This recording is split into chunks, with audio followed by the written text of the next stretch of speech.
빗줄기는 세차게 쏟아져 내렸고 회색빛 도심의 스카이라인을 흐릿하게 만들었다. 굉음을 내며 질주하는 차들의 헤드라이트 불빛만이 빗물에 반사되어 번뜩였다. 이 거대한 도시의 심장부 ENG 그룹의 본사 건물은 유리와 철골로 이루어진 거대한 요새처럼 우뚝 서 있었다.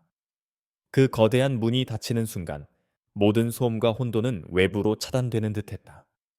그러나 바로 그 순간 거대한 회전문의 틈새를 비집고 들어오는 작은 그림자가 있었다. 그것은 겨우 7살 남짓 되어 보이는 어린아이였다. 낡은 후드티는 비에 젖어 몸에 착 달라붙었고 축축한 머리카락은 작은 얼굴을 가리고 있었다. 핏기 없는 입술을 꽉 깨문 채 아이는 떨리는 손으로 커다란 서류 가방을 꽉 쥐고 있었다. 이 늦은 밤 모두가 퇴근하고 텅 빈 로비에 홀로 남겨진 아이의 모습은 도시의 웅장함과 대비되어 더욱 처량해 보였다. 아이의 이름은 한우진. 그는 이곳의 최고 권력자 ENG 그룹의 CEO 권태호를 찾아왔다. 우진의 작은 머릿속에는 오직 한 가지 생각뿐이었다. 엄마를 구해줘. 우진은 로비 중앙에 놓인 거대한 대리석 조각상 앞에 서서 주변을 둘러보았다. 천장은 한참이나 높았고 조명은 너무나 밝았다. 모든 것이 거대하고 차가웠다. 마치 우진의 작은 몸을 짓누르려는 듯한 압도적인 분위기였다. 하지만 그는 포기하지 않았다. 엄마의 핏기 없는 얼굴, 약봉지를 움켜쥔 가녀린 손이 자꾸만 눈앞에 어른거렸기 때문이다. 아저씨 혹시 권태호 사장님 계세요? 우진은 용기를 내어 로비 안내데스크에 앉아있는 경비원에게 물었다. 경비원은 늦은 밤 갑자기 나타난 아이를 보고 놀란 표정이었다. 여린아이는 여기 있으면 안 된다. 보호자 없이는 들어올 수 없어. 빨리 돌아가. 경비원의 목소리는 단호했고 우진은 실망한 얼굴로 고개를 숙였다. 하지만 그가 이대로 물러설 수는 없었다. 그는 품속에 고이 간직했던 구겨진 종이 한 장을 꺼내 보였다. 거기에는 권태호 ENG CEO라는 글자가 서툰 글씨로 적혀 있었다. 저 권 사장님께 꼭 드릴 말씀이 있어요. 엄마가 많이 아프셔서. 경비원은 아이의 진심이 담긴 눈빛을 보고 잠시 망설였지만 이내 단호한 태도로 돌아왔다. 돌아가라. 여긴 어린애가 올 곳이 아니야. 보안팀 부르기 전에. 우진은 절망감에 휩싸였지만 그때였다. 엘리베이터가 띵 소리와 함께 열리고 한 무리의 사람들이 쏟아져 나왔다. 그들 사이에는 한 남자가 있었다. 검은색 슈트 차림에 완벽하게 정돈된 머리 차가우면서도 날카로운 눈빛을 가진 남자. 그가 바로 권태호였다. 태호는 퇴근길에 비서실장 이현석과 함께 그날의 업무를 정리하고 있었다. 그의 얼굴은 언제나 그렇듯 감정을 읽을 수 없는 가면을 쓴 듯 차가웠다. 그의 시선은 잠시 로비 한가운데에 서 있는 작은 아이에게 머물렀다. 태호는 이내 흥미를 잃고 지나치려 했다. 그에게 어린아이는 자신의 삶과는 전혀 무관한 귀찮은 존재일 뿐이었다. 그러나 우진은 태호의 모습을 놓치지 않았다. 권태호 사장님. 우진은 필사적으로 소리쳤다. 그의 목소리는 텅 빈 로비에 울려 퍼졌다. 경비원은 깜짝 놀라 우진을 제지하려 했지만 우진은 이미 태호에게 달려가고 있었다. 작은 발걸음으로 전속력으로 달려가는 우진의 모습은 필사적이었다. 사장님, 제발 제 엄마 좀 살려주세요. 우진은 태호의 앞에 섰다. 젖은 옷에서 뿜어져 나오는 한기와 아이의 떨리는 목소리는 갈게 태호의 발걸음을 멈추게 만들었다. 태호는 차가운 눈으로 우진을 내려다보았다. 그의 시선은 아이의 초점 없는 눈빛과 마주쳤다. 뭐지? 태호의 목소리는 낮고 차가웠다. 이현석 비서실장이 상황을 수습하려 나나섰다. 사장님, 죄송합니다. 제가 처리하겠습니다. 그는 경비원에게 눈짓을 보냈다. 경비원들이 우진에게 다가오기 시작했다. 하지만 우진은 포기하지 않았다. 그는 태호의 바지가랑이를 잡았다. 사장님, 저희 엄마가 많이 아파요. 병원비도 없고 제발 도와주세요. 제가 도와드릴게요. 뭐든지 다 할 수 있어요. 우진의 말에 태호의 미간이 살짝 찌푸려졌다. 그의 삶에서 도움을 요청하는 사람은 수없이 많았지만 이렇게 순수하고 절박한 눈빛을 본 것은 처음이었다. 어린아이의 필사적인 모습은 태호의 냉혹한 마음속 아주 작은 틈을 비집고 들어왔다. 이현석 이 아이를 조사해봐. 그리고 병원으로 옮겨. 태호는 차가운 명령을 내렸다. 그리고는 잡혔던 바지가랑이를 자연스럽게 떼어내고 마치 아무 일도 없었다는 듯 엘리베이터로 향했다. 하지만 사장님. 이현석은 당황했지만 태호의 명령에 복종할 수밖에 없었다. 태호는 이미 엘리베이터에 올라탄 뒤였다. 이현석은 우진에게 다가갔다. 꼬마야, 이름이 뭐니? 한우진입니다. 그래, 우진아, 괜찮아. 이제 집에 가자. 이현석은 부드러운 목소리로 말했다. 그는 우진을 병원으로 옮기려 했지만 우진은 고집스럽게 태호가 사라진 엘리베이터 문을 바라보고 있었다. 우진은 이현석의 손을 뿌리쳤다. 저는 사장님께 직접 이야기해야 하래요. 엄마를 살려달라고. 그때 태호의 엘리베이터가 다시 띵 소리와 함께 열렸다. 태호가 다시 로비로 돌아온 것이었다. 그는 우진을 향해 걸어왔다. 그의 차가운 눈빛에는 아주 미세한 하지만 분명한 감정의 변화가 엿보였다. 이현석 이 아이가 들고 있는 서류 가방이 뭐지? 아마도 꼬마의 어머니와 관련된 서류인 것 같습니다. 태호는 우진에게서 서류 가방을 건네받았다. 그리고는 그 자리에서 가방을 열었다. 가방 안에는 낡은 봉투들이 가득했다. 병원 진단서 약값 영수증, 그리고 빛바랜 사진 한 장이 들어 있었다. 사진 속에는 한 젊은 여자가 환하게 웃고 있었다.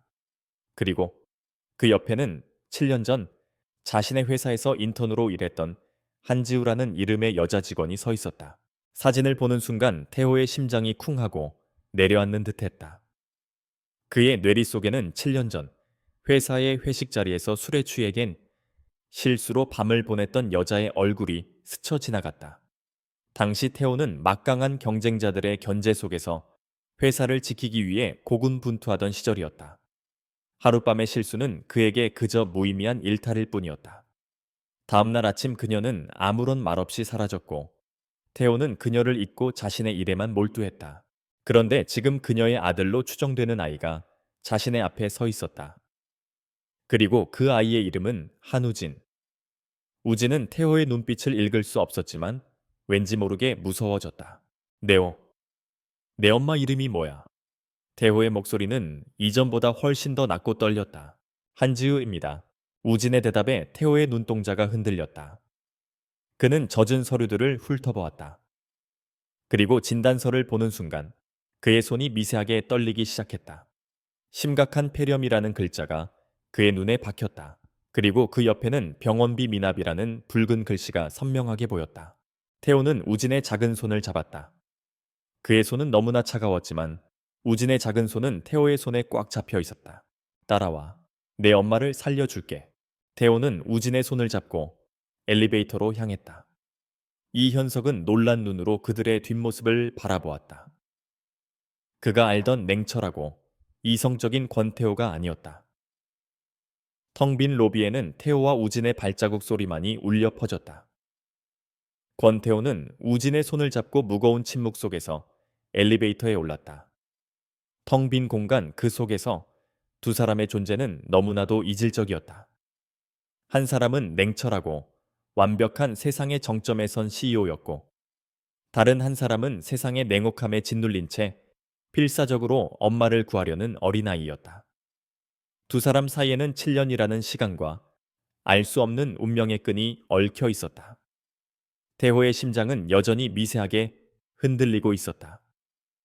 7년 전 무의미하게 지나쳐버린 하룻밤의 흔적이 이렇게 작은 생명이 되어 자신의 앞에 나타났다는 사실이 현실로 받아들여지지 않았다. 이현석 비서실장은 로비에 멍하니 서 있었다. 그는 태호의 명령대로 우진을 병원으로 옮기려 했지만 태호가 직접 아이의 손을 잡고 가는 모습에 할 말을 잃었다. 태호는 항상 모든 것을 이성적으로 판단하고 감정을 배제하는 사람이었다. 그런 그가 낯선 아이의 손을 잡고 그것도 직접 나서서 돕겠다고 말하는 모습은 이현석에게는 충격 그 자체였다. 그는 급히 태호를 따라 엘리베이터로 달려갔다. 사장님, 제가 아이를 병원으로 데려가겠습니다. 사장님은 퇴근하셔야. 이현석. 지금 당장 ENG 그룹의 VIP 병실을 준비해. 최고 수준의 의료진도 대기시켜. 그리고 한지우 씨에 대한 모든 정보를 낱낱이 파헤쳐와. 7년 전부터 지금까지 태호의 목소리는 여전히 낮고 차가웠지만 그 속에는 이전에는 없었던 절박함이 깃들어 있었다. 이현석은 태호의 눈빛에서 그의 감정의 격변을 읽을 수 있었다. 그는 더 이상 이의를 제기하지 않고 태호의 명령에 따르기 위해 급히 움직였다. 태호는 우진을 자신의 차에 태웠다. 최고급 세단의 푹신한 시트에 앉은 우진은 왠지 모르게 불안했다. 그는 이 모든 것이 꿈만 같았다. 비에 젖은 몸은 추웠고 배는 고팠다. 하지만 그는 태호의 굳건한 옆모습을 보며 마음속으로 되뇌었다. 엄마를 구할 수 있어. 차는 밤거리를 뚫고 빠르게 달렸다. 태호는 우진에게서 눈을 떼지 못했다. 우진의 얼굴은 7년 전 그가 잠시 스쳐 지나갔던 한지우의 얼굴과 묘하게 닮아 있었다. 특히 굳게 담은 입술과 필사적인 눈빛은 어린 시절의 한지우를 연상시켰다. 그때의 지우 역시 어려운 환경 속에서도 꿋꿋하게 버텨내는 강인한 인턴이었다. 그녀가 갑자기 사라졌을 때 태호는 그저 그녀가 자신의 꿈을 찾아 떠났으려니 하고 생각했다. 하지만 지금 그 생각이 얼마나 순진하고 이기적인 것이었는지 깨달았다. 태호는 차 안의 히터를 켰다. 따뜻한 바람이 불자 우진은 작게 기침을 했다. 태호는 우진의 이마에 손을 얹었다. 뜨거운 열기가 느껴졌다. 열이 나는구나. 미안하다. 내가 너무 늦게 알아챘어. 태호의 목소리는 스스로에게 하는 말처럼 들렸다. 그는 우진의 아픔을 보며 자신의 무관심과 이기심을 깨달았다. 7년 전 그저 하룻밤의 실수로 치부했던 그 순간이 이렇게 한 아이와 한 여자의 삶을 송두리째 바꿔놓았던 것이다. 잠시 후 차는 ENG 그룹이 운영하는 최고급 종합병원에 도착했다. 이현석은 이미 병원 관계자들과 함께 대기하고 있었다. 우진은 곧바로 VIP 병실로 옮겨졌고 전문 의료진이 투입되어 그의 몸 상태를 살폈다. 사장님, 일단 꼬마의 열부터 내리는 게 급선무인 것 같습니다. 그리고 한지우 씨는 지금 다른 병원 응급실에 계신다고 합니다. 상태가 위독해서 곧바로 여기로 이송하기로 했습니다. 잘했어. 이현석 모든 비용은 ENG 그룹에서 부담한다고 해. 그리고 보안을 철저히 해. 외부 노출은 절대 안 된다. 태호는 차갑고 단호한 목소리로 명령했다. 그는 이제 더 이상 망설이지 않았다. 우진의 존재는 그에게 새로운 책임감을 안겨주었다. 그는 아들을 그리고 그 아들의 엄마를 지켜야 했다. 몇 시간 후 한지우가 ENG 병원으로 이송되었다. 그녀의 얼굴은 핏기 하나 없이 창백했고 산소호흡기에 의지한 채 겨우 숨을 쉬고 있었다. 태호는 병실 앞에서 그녀의 모습을 보았다. 7년 전 밝게 웃던 그 모습은 온데간데 없었다. 오직 병매에 시달린 채 고통스러워하는 가녀린 여자의 모습만이 남아 있었다. 어쩌다 이렇게 태호는 자신도 모르게 중얼거렸다. 그의 마음속에는 후회와 죄책감이 소용돌이쳤다. 그는 한지우의 병원 기록을 살폈다. 폐렴이 만성적으로 재발하고 있었고 최근에는 합병증까지 동반되어 생명이 위독한 상태였다. 그는 의사에게 지우의 상태를 물었다. 환자분은 오래전부터 제대로 된 치료를 받지 못하신 것 같습니다. 폐렴이 계속 재발하면서 폐 기능이 많이 손상된 상태입니다. 다행히 지금은 저희 병원으로 오셨으니 최선을 다해 치료하겠습니다. 의사의 말은 태호의 마음을 더욱 무겁게 짓눌렀다. 제대로 된 치료를 받지 못했다는 것은 곧 그들이 가난과 싸워왔다는 뜻이었다.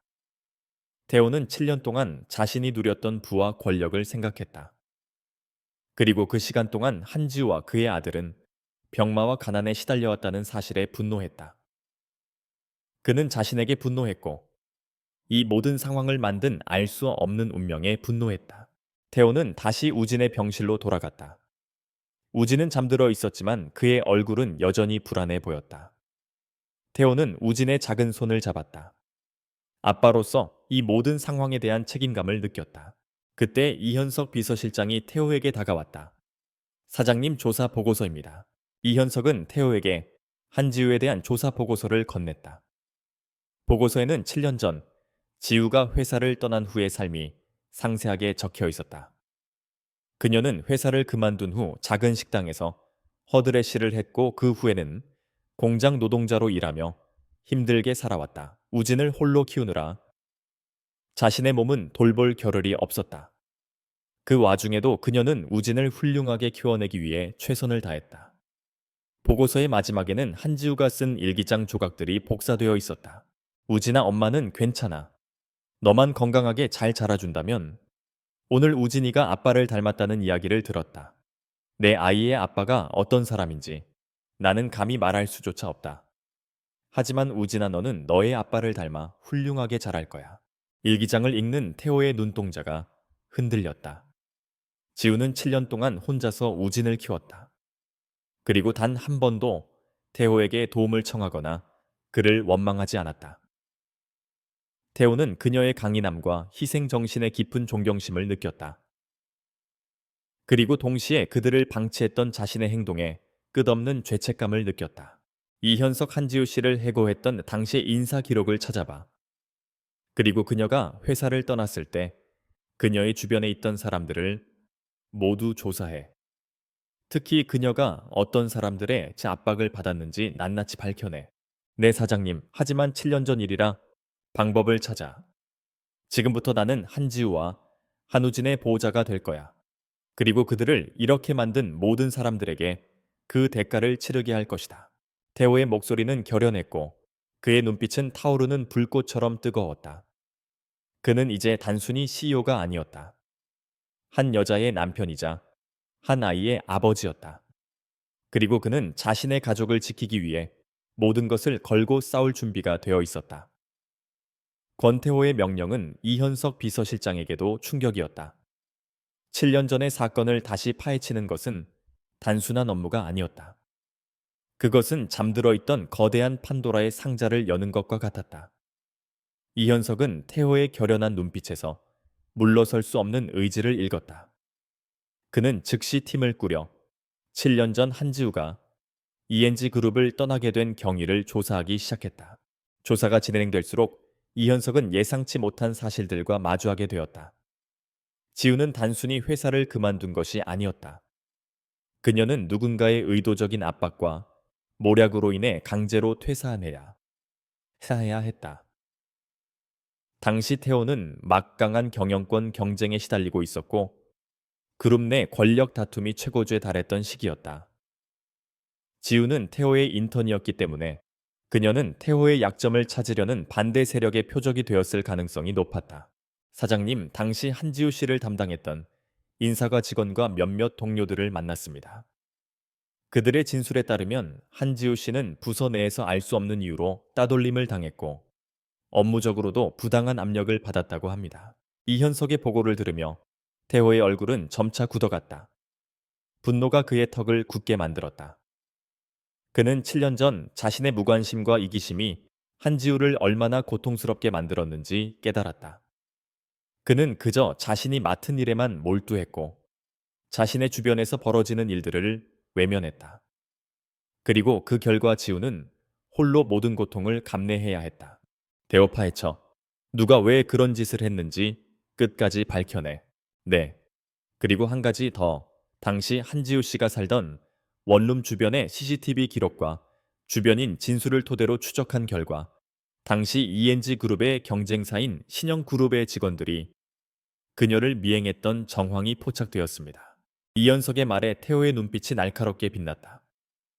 신영그룹은 ENG 그룹과 치열하게 경쟁하는 기업이었다. 특히 당시에는 두 그룹이 거대 프로젝트를 두고 격렬하게 맞붙고 있었다. 태호는 직감적으로 신영그룹이 지우를 이용해 자신을 흔들려 했을 가능성을 떠올렸다. 한편 병실에 입원한 한지우는 힘겹게 의식을 되찾았다. 그녀의 눈에 가장 먼저 들어온 것은 자신의 옆에서 걱정스럽게 자신을 바라보는 우진의 모습이었다. 그리고 그 옆에는 권태호가 서 있었다. 지우는 자신이 처한 상황을 믿을 수 없었다. 그녀는 권태호에게서 도망치기 위해 그토록 애썼는데 7년 만에 다시 그와 마주하게 된 것이다. 게다가 이곳은 ENG 그룹의 병원이었다. 우진아. 여긴 지우는 떨리는 목소리로 물었다. 엄마 괜찮아. 이 아저씨가 엄마 구해줬어. 사마스한버 풍천이야. 우진의 말에 지우는 태호에게 시선을 돌렸다. 태호의 얼굴은 7년 전과 다름없이 냉정했지만 그 속에는 알 수 없는 복잡한 감정들이 섞여 있었다. 그는 지우의 눈빛에서 공포와 혼란을 읽었다. 한지우 씨, 우리는 7년 만에 만나는군요. 태호의 목소리는 낮고 조용했지만 그 속에는 묵직한 무게감이 실려 있었다. 왜 말하지 않았죠? 왜 아무 말 없이 사라졌습니까? 지우는 대답할 수 없었다. 그녀는 태호에게서 시선을 피했다. 그녀에게는 태호가 원망스러웠다. 그리고 그에게서 도망쳐야 했던 지난 7년의 세월이 너무나 고통스러웠다. 사장님, 저는 사과하지 않겠습니다. 내가 당신에게 어떤 고통을 주었는지, 어떤 죄를 지었는지 아직 다 알지 못하기 때문입니다. 하지만 당신과 우진이를 이렇게 만든 모든 사람들에게, 그리고 나 자신에게 반드시 그 대가를 치르게 할 것입니다. 태호의 말은 지우에게는 충격이었다. 그녀는 태호가 자신의 삶을 망가뜨렸다고 생각했지만 그는 오히려 자신을 지켜주겠다고 말했다. 지우의 눈가에 눈물이 맺혔다. 그녀는 지난 7년간의 고통과 외로움이 한꺼번에 터져 나오는 듯 울음을 터뜨렸다. 그때였다. 이현석이 급히 병실 문을 열고 들어왔다. 그의 표정은 심각했다. 사장님 큰일 났습니다. 권민준 전무님이 회장님을 찾아가셨습니다. 한지우 씨와 꼬마에 대한 소문을 퍼뜨리면서 사장님을 공격하고 있습니다. 태호는 분노로 인해 이를 악물었다. 권민주는 태호의 숙부이자 ENG 그룹의 경영권을 호시탐탐 노리는 인물이었다. 그는 태호의 자리를 빼앗기 위해 온갖 음모를 꾸미고 있었다. 태호는 직감적으로 한지우를 향한 압박과 모략의 배후에 권민준이 있었을 것이라고 생각했다. 태호는 지우와 우진을 향해 잠시 시선을 돌렸다. 걱정하지 마세요. 내가 당신들을 지킬 겁니다. 태호는 이현석과 함께 급히 병실을 나섰다. 그의 얼굴은 차가운 결의로 가득 차 있었다. 그는 더 이상 개인적인 감정에 휘둘릴 여유가 없었다. 한지우와 우진을 지키기 위해서는 먼저 자신의 위치를 확고히 해야 했다. 권민준의 공격을 막아내고 그가 숨기고 있는 모든 악행을 세상에 드러내야 했다. 태호는 회장실로 향하는 엘리베이터에 올랐다. 그의 손에는 이현석이 건넨 한지우에 대한 조사가 담긴 보고서가 들려 있었다. 보고서에는 신영그룹의 이름뿐만 아니라 권민준의 측근들의 이름도 적혀 있었다. 그들은 모두 7년 전 지우를 괴롭혔던 당사자들이었다. 태호는 엘리베이터 거울에 비친 자신의 모습을 바라보았다. 7년 전에 그는 오직 자신의 성공만을 위해 달렸다. 하지만 지금의 그는 한 아이의 아버지로서, 한 여자를 사랑하는 남자로서, 그리고 ENG 그룹의 수장으로서 반드시 싸워 이겨야만 했다. 엘리베이터 문이 열리고 태호는 회장실로 향했다. 그곳에는 이미 권민준이 회장을 설득하며 태호를 비난하고 있었다. 태호는 문을 열고 당당하게 들어섰다. 그의 등장에 권민준의 얼굴이 굳어졌다. 숙부님, 무슨 일로 그렇게 흥분하셨습니까? 회장님께서 편찮으신데 좀 쉬게 해드려야죠. 태호는 차가운 미소를 지으며 말했다. 태호 내놈이 숨기고 있는 더러운 진실을 회장님께 말씀드리러 왔다. 내놈이 사생아를 데려와 그룹의 이미지를 실추시키고 있단 말이다. 권민주는 분노에 찬 목소리로 소리쳤다. 사생가라니요. 제 아들입니다. 태호는 담담하게 말했다. 그리고 제가 그 아이와 그의 어머니를 이렇게 만든 모든 사람들에게 그에 상응하는 대가를 치르게 할 것입니다. 물론 그 배후에 있는 숙부님도 포함해서 말이죠. 태호의 눈빛은 권민준의 심장을 꿰뚫는 듯 날카로웠다. 권민준은 태호의 당당한 태도에 당황하며 말을 잇지 못했다. 태호는 이제 더 이상 방어적인 태도를 취하지 않았다. 그는 권민준을 향해 정면으로 반격하기 시작했다. 그리고 이 모든 것의 시작은 7년 전 그가 외면했던 한 여자의 고통과 그로부터 태어난 한 아이의 절박한 외침이었다. 회장실의 공기는 팽팽한 긴장감으로 가득 찼다. 권민주는 태호의 당당한 태도에 당황한 기색이 역력했다. 그는 태호가 이토록 단호하게 자신의 약점을 정면으로 받아들일 줄은 예상하지 못했다. 권민주는 자신의 음모가 흔들리는 것을 직감하고 더욱 거세게 공격했다. 사생가는 그룹의 명예를 실추시키는 일이다. 회장님, 저런 불미스러운 일로 그룹 전체 먹칠을 하게 할 수는 없습니다. 당장 권태호를 해임하고 제가 임시 CEO를 맡아 사태를 수습해야 합니다. 권민주는 태호의 부친이자 ENG 그룹의 회장인 권 회장에게 매달리듯 말했다. 그러나 권 회장의 얼굴은 평온했다. 그는 권민준의 격앙된 태도와 태호의 차분한 태도를 번갈아 보며 이미 상황을 파악한 듯 했다. 민준아, 그만해라. 권 회장의 목소리는 나지막했지만 그 속에는 거부할 수 없는 권위가 담겨 있었다. 태호가 한 아이의 아버지라는 사실이 왜 그룹의 명예를 실추시키는 일이 되느냐. 그 아이가 내 손자라면 그것은 오히려 경사스러운 일이지. 권 회장의 말에 권민준의 얼굴은 하얗게 질렸다. 회장님, 하지만 그 아이의 어머니가 불분명한 여자입니다. 불분명한 여자라니 내 놈이 무슨 말을 하는 거냐. 한지우라는 아이는 7년 전 우리 회사에서 누구보다 성실하게 일했던 인턴이다. 내 놈이 그녀를 모함해 내쫓지 않았느냐. 저 봐이라. 권 회장의 일갈에 권민주는 입을 다물었다.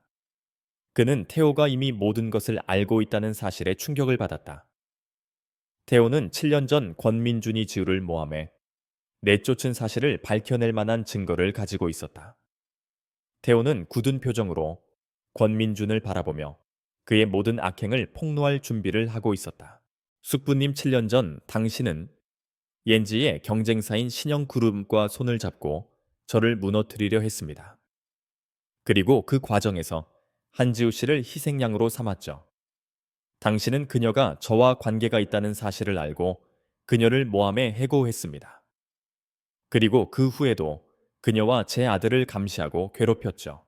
태호의 목소리는 칼날처럼 날카로웠다. 그는 이현석 비서실장에게서 받은 증거들을 하나하나 꺼내놓았다. 7년 전 권민준의 측근들이 지우를 괴롭혔던 기록 신영그룹과의 비밀 접촉 기록, 그리고 최근까지 지우와 우진을 미행했던 증거들이었다. 이게 다 무슨 소리냐? 태호 내 놈이 날 모함하는구나. 권민주는 얼굴이 벌개져 소리쳤다. 모함이라뇨, 숙부님. 여기 있는 증거들이 모든 것을 말해주고 있습니다. 태호는 담담하게 말했다. 그리고 제가 제 아들을 이렇게 만든 모든 사람들에게 그 대가를 치르게 하겠다고 말씀드리지 않았습니까? 숙부님은 그 첫 번째 대상입니다. 태호의 말에 권민주는 무릎을 꿇고 주저앉았다. 그는 자신의 모든 음모가 태호의 소나귀에 들어있다는 사실에 절망했다. 회장 역시 권민준의 악행에 실망한 표정을 감추지 못했다. 민준아, 내일부터 출근하지 말거라. 그리고 네가 저지른 모든 악행 행위에 대해 법적인 책임을 져야 할 것이다. 권 회장의 목소리는 차갑게 식어 있었다. 권민주는 분노에 가득 찬 눈으로 태호를 노려보았다. 그러나 태호는 그의 시선을 피하지 않았다. 그는 자신의 가족을 지키기 위해 더 이상 주저하지 않았다. 그는 권민준을 이사회에서 완전히 제거할 계획을 세우고 있었다. 이사회 회의실은 침묵에 휩싸여 있었다. 태호는 권민준의 악행을 담은 보고서를 이사들에게 하나하나 설명했다. 증거는 명백했고 반박의 여지가 없었다. 이사들은 권민준의 배신에 충격을 금치 못했다. 권태호 사장, 이 모든 것이 사실입니까? 한 이사가 물었다. 네, 사실입니다. 7년 전 숙부님은 신영그룹과 손을 잡고 그룹의 기밀을 빼돌렸습니다. 그리고 그 과정에서 제 아들의 어머니인 한지우 씨를 이용했죠. 저는 그동안 이 사실을 모르고 있었지만 이제 모든 것을 알게 되었습니다. 저는 이 모든 책임에 대해 숙부님을 해임하고 법적 책임을 물을 것입니다. 태호의 단호한 말에 이사들은 더 이상 반박하지 못했다. 그들은 태호의 결단력과 능리력을 인정했고 그의 편에 서기로 결정했다. 권민주는 결국 이사회에서 만장일치로 해임되었다. 이현석은 태호의 옆에 서서 그의 모든 행동을 지켜보았다. 그는 태호가 단순히 CEO로서의 권력을 지키는 것이 아니라 아버지로서의 책임감을 다하기 위해 싸우고 있다는 것을 깨달았다. 태호는 이제 더 이상 고독한 권력자가 아니었다. 그는 자신의 가족을 지키기 위해 모든 것을 걸고 싸우는 한 남자가 되어 있었다. 권민준이 해임되고 태호는 ENG 그룹의 권력을 더욱 확고히 했다. 그는 이사회에 새로운 인물들을 영입하고 권민준과 결탁해 했던 모든 세력을 숙청했다. 그룹은 한층 더 견고해졌고 태호는 명실상부한 ENG 그룹의 절대적인 지배자가 되었다. 태호는 다시 병원으로 돌아왔다. 지우는 여전히 병실에 누워 있었지만 그녀의 얼굴은 이전보다 훨씬 편안해 보였다. 우진은 태호의 옆에서 잠들어 있었다. 태호는 지우의 손을 잡았다. 걱정하지 마세요. 이제 아무도 당신들을 해치지 못할 겁니다. 내가 반드시 당신들을 지킬 겁니다. 지우는 태호의 말에 눈물을 흘렸다. 그녀는 7년 동안 혼자서 싸워왔던 모든 고통과 외로움이 한순간에 사라지는 듯한 느낌을 받았다. 그녀는 태호의 손을 마주 잡았다. 이제 그녀는 혼자가 아니었다. 그녀에게는 태호가 있었고 우진이 있었다. 그리고 그들은 이제 새로운 가족을 만들어가기 시작했다. 권태호는 병원을 찾아와 지우와 우진을 만나는 시간을 늘렸다. 그는 더 이상 냉철하고 무감각한 사업가가 아니었다. 우진을 보며 미소 짓고 지우의 손을 잡으며 따뜻한 눈빛을 보내는 그는 이전의 권태호와는 전혀 다른 사람이었다. 태호는 우진의 작은 손을 잡고 병원 정원을 거닐며 그동안 놓쳐버린 7년의 시간을 채워주려 노력했다. 그는 우진에게 자신의 어린 시절 이야기를 들려주었고 우진은 그런 태호의 이야기에 귀를 기울이며 행복한 미소를 지었다. 지우는 태호의 변화에 놀랐다. 그녀는 그가 차갑고 이기적인 사람일 것이라고 생각했다. 그러나 그는 자신의 상상과는 달리 따뜻하고 자상한 사람이었다. 그녀는 태호의 눈빛에서 자신과 우진을 향한 진심을 느낄 수 있었다. 지우는 태호에게 마음을 열기 시작했고 그와 함께 지난 7년 동안의 고통스러운 삶에 대해 이야기했다. 태호 씨, 저는 당신을 원망하지 않았어요. 제가 선택한 길이었으니까요. 당신에게 부담을 주고 싶지 않았어요. 지우는 나지막한 목소리로 말했다. 왜 혼자서 모든 것을 감당하려 했습니까? 왜 나에게 말하지 않았죠? 태호는 지우의 손을 꽉 잡으며 말했다.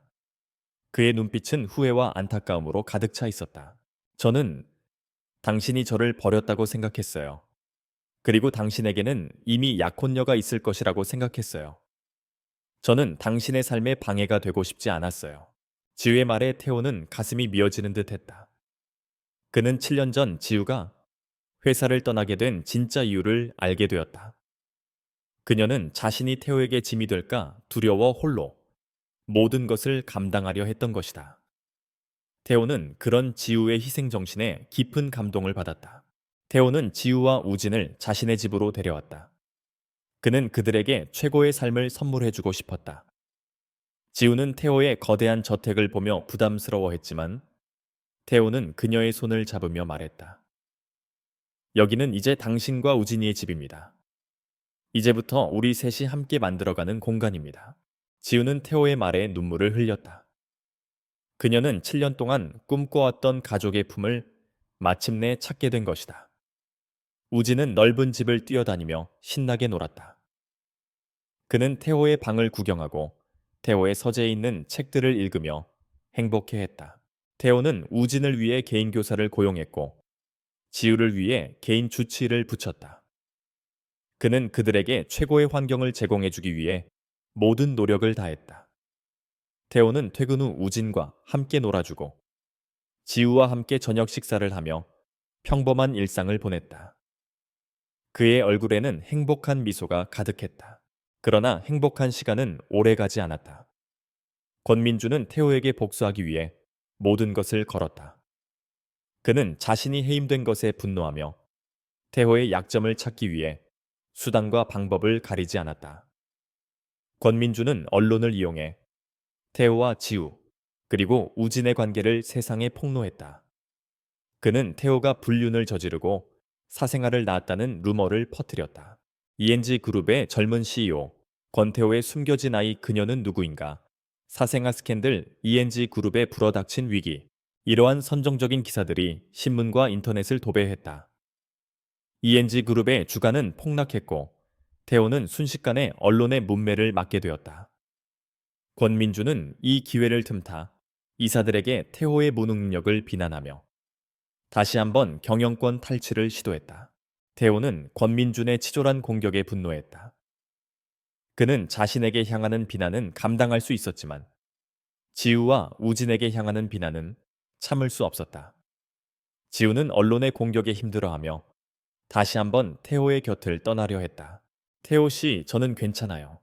하지만 우진이가 세상의 손가락질을 받게 될까봐 두려워요. 제가 떠나는 게 맞는 것 같아요. 무세운 소리 하는 겁니까? 이제 우리는 가족입니다.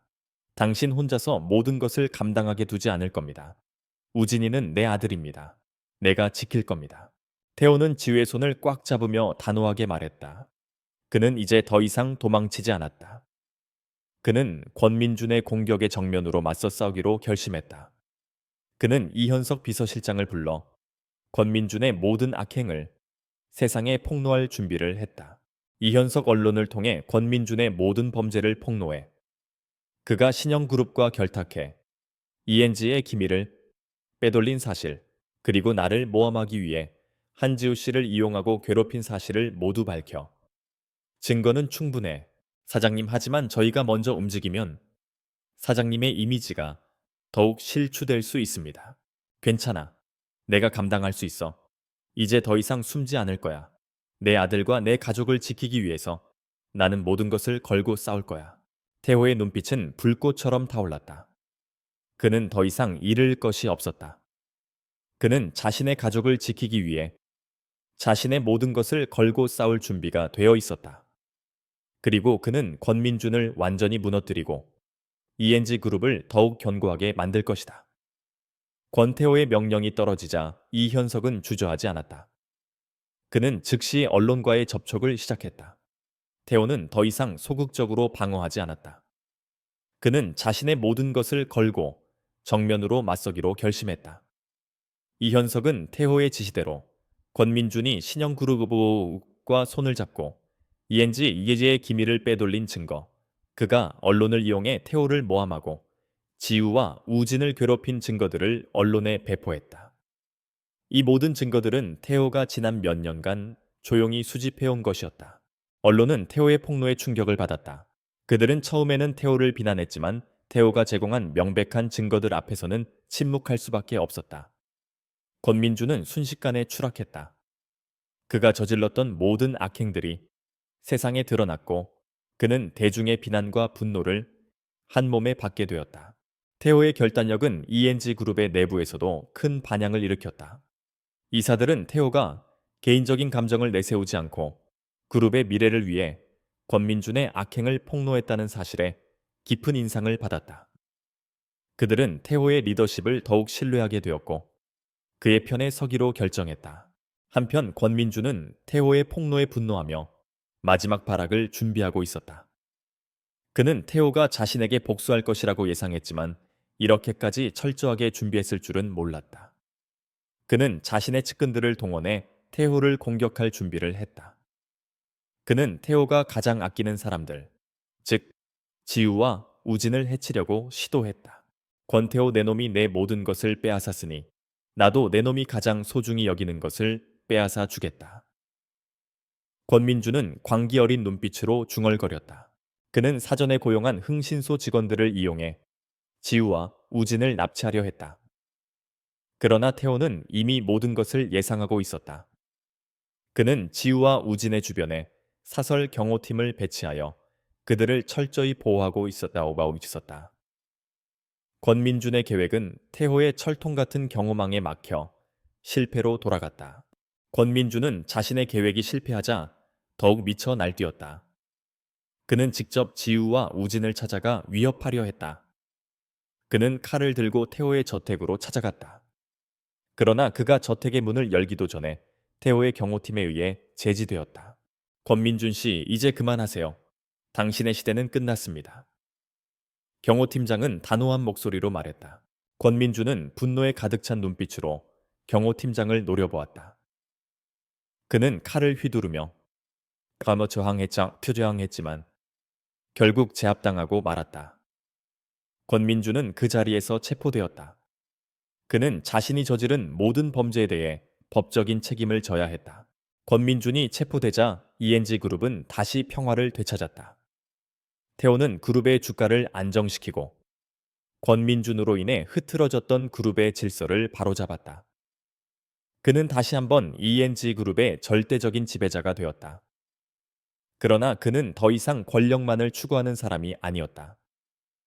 그는 자신의 가족을 지키기 위해 자신의 모든 것을 바친 한 남자였다. 태호는 병원에 입원해 있는 지우의 병실을 찾아갔다. 지우는 태호의 손을 잡으며 말했다. 고마워요, 태호 씨. 당신 덕분에 우리가 안전하게 됐어요. 아니요, 지우 씨. 내가 당신들을 지키지 못했던 것에 대한 대가입니다. 내가 당신들을 이렇게 힘들게 만든 것에 대한 대가입니다. 태호는 지우의 손을 꽉 잡으며 말을 했다. 그때 우진이 병실 문을 열고 들어왔다. 그는 태호의 품에 안겼다. 아빠, 우리 이제 행복하게 살 수 있지. 태호는 우진의 머리를 쓰다듬으며 말했다. 그래, 우진아. 이제 우리는 행복하게 살 수 있어. 아빠가 너와 엄마를 평생 지켜줄게. 태호의 말에 지우와 우진은 눈물을 흘렸다. 그들은 7년 동안의 고통과 외로움을 한순간에 잊었다. 그들은 이제 더 이상 혼자가 아니었다. 그들에게는 서로가 있었다. 그리고 그들은 이제 새로운 가족을 만들어가기 시작했다. 권민준의 체포는 ENG 그룹에 만연했던 부패의 뿌리를 뽑는 계기가 되었다. 태호는 권민준과 결탁했던 모든 세력을 숙청하고 그룹의 경영 투명성을 강화했다. 그는 권력만을 추구하는 냉혹한 CEO에서 벗어나 윤리적이고 책임감 있는 리더의 모습을 보여주었다. 그의 진솔한 모습은 직원들의 신뢰를 얻었고 ENG 그룹은 한층 더 견고하고 안정적인 기업으로 성장했다. 그러나 태호의 내면에는 여전히 7년 전 지우를 지키지 못함에 탔다는 죄책감이 깊게 자리 잡고 있었다. 그는 지우와 우진에게 더 많은 사랑과 보살핌을 주려 노력했지만 그것만으로는 충분하지 않다고 생각했다. 그는 자신이 저지른 잘못을 만회하기 위해 지우와 우진에게 더 좋은 삶을 선물해주고 싶었다. 지우 씨, 우리 결혼합시다. 어느 날 저녁 태호는 저녁 식사 자리에서 지우에게 조심스럽게 청혼했다. 지우는 태호의 갑작스러운 청혼에 놀랐다. 그녀는 태호의 진심을 알고 있었지만 아직까지는 망설여졌다. 그녀는 자신이 태호의 명성에 흠집을 낼까 두려웠다. 태호 씨, 저는 괜찮아요. 저는 그저 우진이와 함께 태호 씨 곁에 있는 것만으로도 행복해요. 아니요, 지우 씨. 나는 당신과 우진이를 평생 지켜주고 싶어요. 당신과 우진이에게 떳떳한 남편이자 아빠가 되고 싶어요. 태호는 지우의 손을 꽉 잡으며 말했다. 그의 눈빛은 진심으로 가득 차 있었다.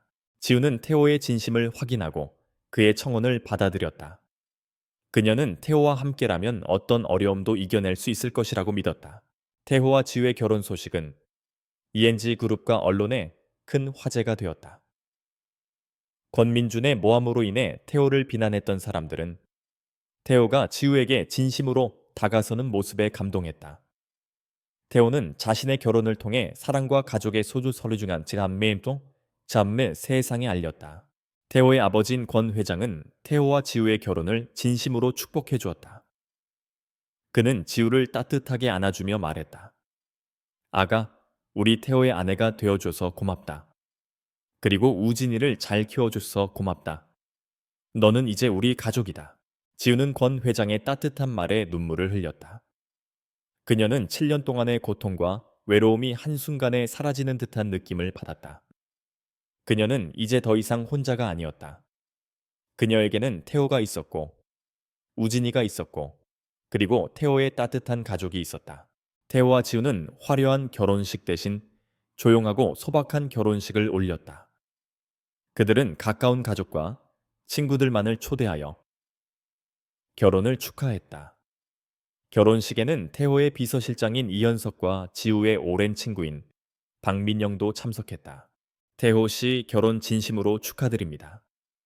그리고 지우 씨 행복하게 사세요. 이현석은 진심 어린 축하의 말을 전했다. 지우야, 너 정말 행복해 보여. 진심으로 축하해. 민영은 지우를 안아주며 눈물을 흘렸다. 결혼식이 끝난 후 태호와 지우, 그리고 우진은 함께 신혼여행을 해오 촌여에 떠났다. 그들은 아름다운 해변에서 즐거운 시간을 보냈다. 우진은 모래사장에서 뛰어놀고 태호와 지우는 그런 우진의 모습을 보며 행복한 미소를 지었다. 태호 씨 정말 꿈만 같아요. 제가 이렇게 행복해도 될까요? 지우는 태호의 어깨에 기대어 말했다. 당신은 행복할 자격이 있어요, 지우 씨. 앞으로도 평생 행복하게 해줄게요. 태호는 지우의 머리를 쓰다듬으며 말했다. 그들의 신혼여행은 단순한 여행이 아니었다. 그것은 7년 동안의 고통과 상처를 치유하는 과정이었다.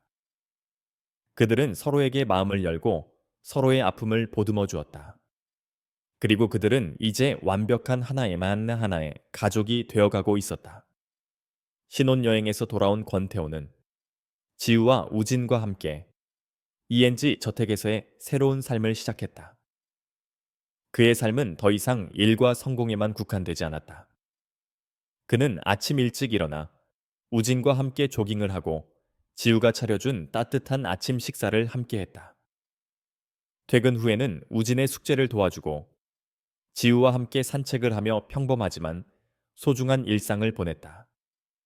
그의 얼굴에는 항상 행복한 미소가 가득했다. 태호의 따뜻한 변화는 ENG 그룹의 문화에도 영향을 미쳤다. 그는 가족 친화적인 정책을 도입하고 직원들의 복지를 향상시키기 위해 노력했다. 그의 리더십 아래 ENG 그룹은 단순한 기업을 넘어 직원들과 그들의 가족이 함께 성장하는 공동체로 발전했다. 권민주는 자신이 저지른 모든 죄에 대한 대가를 치르고 있었다. 그는 횡령, 배임, 모함 등 다양한 혐의로 기소되었고 결국 장기징역형을 선고받았다. 그는 감옥 안에서 자신의 지난날을 후회하며 태호와 지우 그리고 우진에게 용서를 빌었다. 하지만 태호는 그를 용서하지 않았다. 용서는 권민준이 지우와 우진에게 준 고통을 없애주지 못할 것이라고 생각했기 때문이다. 태호는 지우와 우진에게 더 이상 죄책감을 느끼지 않았다.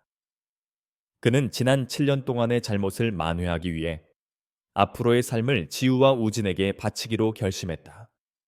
그는 지우와 우진에게 최고의 사랑과 행복을 선물해주고 싶었다. 어느 날 저녁 태호는 우진을 데리고 ENG 그룹 본사 옥상에 올라갔다. 빗줄기가 세차게 쏟아지던 7년 전, 그날 밤 우진이 처음 자신을 찾아왔던 그곳이었다. 태호는 우진에게 지난날의 이야기를 들려주었다. 우진아, 아빠는 예전에 아주 차갑고 이기적인 사람이었어. 오직 일과 성공에만 매달렸지. 하지만 너를 만나고 엄마를 만나고 나서 아빠는 비로소 따뜻한 마음을 갖게 되었어. 너, 엄마가 아빠를 구원해 준 거야. 우진은 태호의 이야기를 들으며 눈물을 흘렸다. 그는 자신의 작은 행동이 아빠의 마음을 바꾸었다는 사실에 감동했다. 아빠, 나는 아빠가 세상에서 제일 멋있어. 그리고 엄마도. 우진의 말에 태호는 우진을 꽉 안아주었다. 그의 눈께도 뜨거운 눈물이 흘렀다. 그는 7년 전 빗속에서 홀로 서 있던 우진의 작은 모습을 떠올렸다. 그리고 이제 그 아이는 자신의 품에 안겨 있었다. 지우는 태호와 우진을 기다리며 저녁 식사를 준비했다. 그녀는 창밖으로 보이는 도시의 야경을 바라보며 지난날의 고통과 상처를 회상했다. 그러나 그녀의 얼굴에는 더 이상 슬픔이 없었다. 오직 행복과 희망만이 가득했다. 태호는 우진과 함께 집으로 돌아왔다. 지우는 따뜻한 미소로 그들을 맞이했다. 그들은 함께 저녁 식사를 하고 함께 텔레비전을 보며 소중한 시간을 보냈다. 그들의 삶은 더 이상 혼자가 아니었다. 그들에게는 서로가 있었다. 그리고 그들은 이제 영원히 함께할 하나의 가족이 되어 있었다. 시간이 흘러 우진은 훌륭한 청년으로 성장했다. 그는 아버지인 테오를 존경하며 ENG 그룹의 후계자로서의 자질을 갖추게 되었다. 테오는 그런 우진의 모습에 흐뭇해하며 그에게 그룹의 미래를 맡길 준비를 했다. 테오와 지우는 여전히 서로를 사랑하며 행복하게 살았다. 그들은 서로에게 서로의 존재 자체가 축복이었다. 그들은 7년 전 우진이 가져온 운명의 끈을 통해 다시 만났다. 그리고 그들의 만남은 그들의 삶을 완전히 바꾸어 놓았다. 그것은 단순한 만남이 아니었다. 그것은 사랑과 구원, 그리고 가족의 의미를 되찾게 해준 기적과 같은 만남이었다. 그들은 이제 행복한 가족으로 영원히 함께할 것이다.